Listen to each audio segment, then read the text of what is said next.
want to see a show of hands. How many of you have unfriended someone on Facebook because they said something offensive about politics or religion, childcare, food?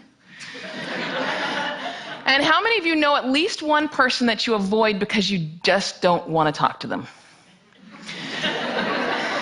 You know, it used to be that in order to have a polite conversation, we just had to follow the advice of Henry Higgins in My Fair Lady, stick to the weather and your health.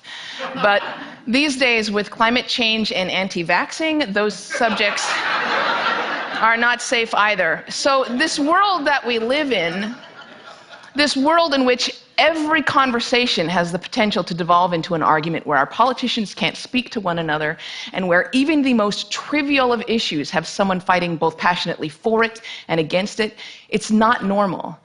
Pew Research did a study of 10,000 American adults, and they found that at this moment we are more polarized, we are more divided than we ever have been in history. We're less likely to compromise, which means we're not listening to each other, and we make decisions about where to live, who to marry, and even who our friends are going to be based on what we already believe. Again, that means we're not listening to each other. A conversation requires a balance between talking and listening, and somewhere along the way we lost that balance. Now, part of that is due to technology, the smartphones that you all either have in your hands or close enough that you could grab them really quickly. According to Pew Research, about a third of American teenagers send more than 100 texts a day. And many of them, almost most of them, are more likely to text their friends than they are to talk to them face to face.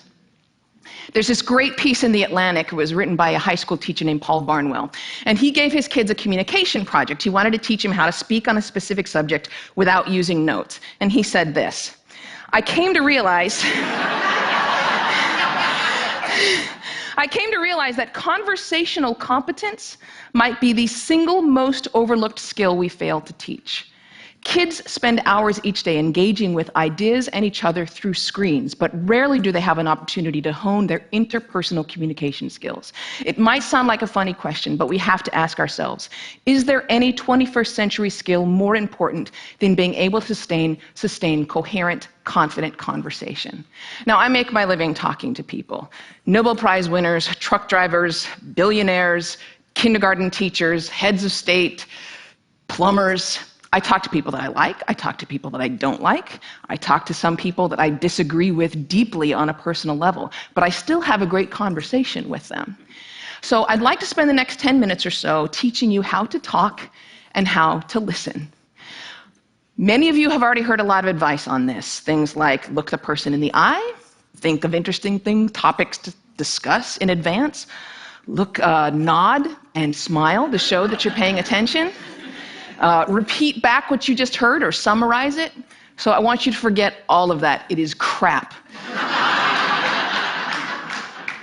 There is no reason to learn how to show you're paying attention if you are, in fact, paying attention.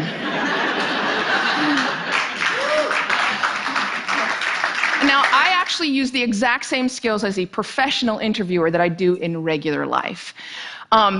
So I'm going to teach you how to interview people, and that's actually going to help you learn how to be better conversationalists. Learn to have a conversation without wasting your time, without getting bored, and please God, without offending anybody.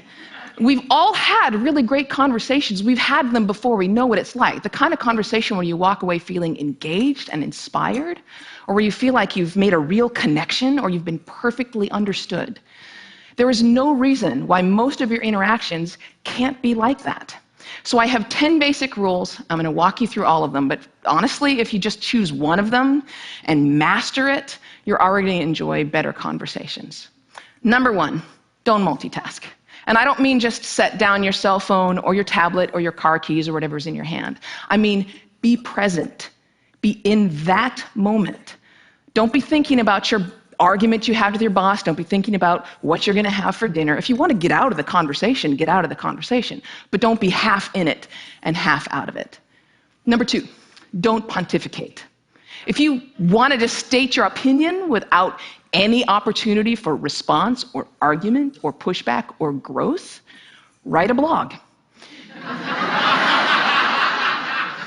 No, there's a really good reason why I don't allow pundits on my show, because they're really boring. If they're a conservative, they're going to hate Obama and food stamps and abortion. If they're a liberal, they're going to hate big banks and oil corporations and Dick Cheney. Totally predictable. And you don't want to be like that. You need to enter every conversation assuming that you have something to learn. The famed therapist Eb Scott Peck said that true listening requires a setting aside of oneself. And sometimes that means setting aside your personal opinion. He said that sensing this acceptance, the speaker will become less and less vulnerable and more likely to open up the inner recesses of his or her mind to the listener. Again, assume that you have something to learn. Bill Nye, everyone you will ever meet knows something that you don't. I put it this way: everybody is an expert in something. Number 3, use open-ended questions. In this case, take a cue from journalists. Start your questions with who, what, where, when, why, or how. If you put in a complicated question, you're going to get a simple answer out. If I ask you, were you terrified?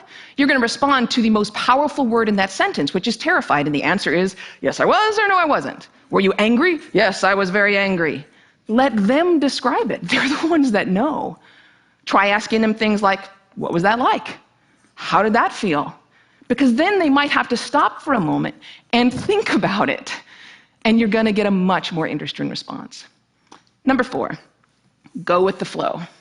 That means thoughts will come into your mind, and you need to let them go out of your mind. We've heard interviews often in which a guest is talking for several minutes, and then the host comes back in and asks a question which seems like it comes out of nowhere, or it's already been answered. That means the host probably stopped listening 2 minutes ago because he thought of this really clever question, and he was just bound and determined to say that. And we do the exact same thing. We're sitting there having a conversation with someone, and then we remember that time that we met Hugh Jackman in a coffee shop, and we stop listening. Stories and ideas are going to come to you. You need to let them come and let them go. Number 5, if you don't know, say that you don't know. Now, people on the radio, especially on NPR, are much more aware that they're going on the record. And so they're more careful about what they claim to be an expert in and what they claim to know for sure. Do that. Err on the side of caution. Talk should not be cheap. Number 6, don't equate your experience with theirs. If they're talking about having lost a family member, don't start talking about the time that you lost a family member. If they're talking about the trouble that they're having at work, don't tell them about how much you hate your job. It's not the same. It is never the same. All experiences are individual. And more importantly, it is not about you. You don't need to take that moment to prove how amazing you are or how much you've suffered. Somebody asked Stephen Hawking once what his IQ was, and he says, I have no idea. People who brag about their IQs are losers. Conversations are not a promotional opportunity. Number 7.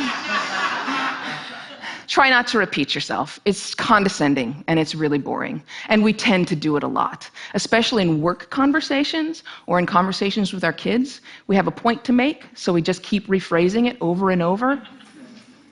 Don't do that. Number 8, stay out of the weeds. Frankly, people don't care about the years, the names, the dates, all those details that you're struggling to come up with in your mind. They don't care. What they care about is you. They care about what you're like, what you have in common. So forget the details. Leave them out. Number 9, this is not the last one, but it is the most important one. Listen. I cannot tell you how many really important people have said that listening is perhaps the number one most important skill that you could develop. Buddha said, and I'm paraphrasing, if your mouth is open, you're not learning.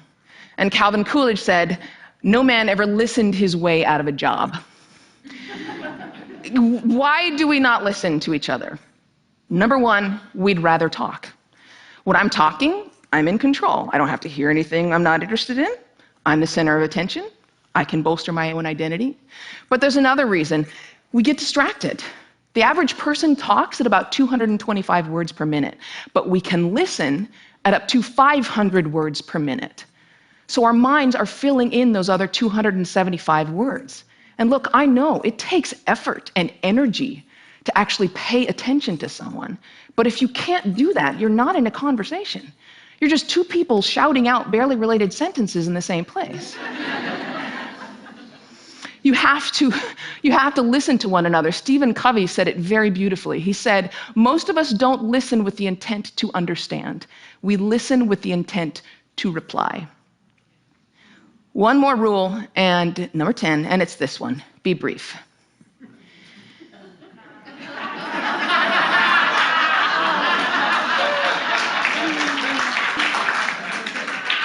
All of this boils down to the same basic concept, and it is this one: be interested in other people. You know, I grew up with a very famous grandfather, and there was kind of a ritual in my home. People would come over to talk to my grandparents, and after they would leave, my mother would come over to us and she'd say, "Do you know who that was? She was the runner-up to Miss America. He was the mayor of Sacramento. She won a Pulitzer Prize. He's a Russian ballet dancer." And I kind of grew up assuming everyone has some hidden amazing thing about them. And honestly, I think it's what makes me a better host. I keep my mouth shut as often as I possibly can. I keep my mind open, and I'm always prepared to be amazed. And I'm never disappointed. You do the same thing. Go out, talk to people, listen to people, and most importantly, be prepared to be amazed. Thanks.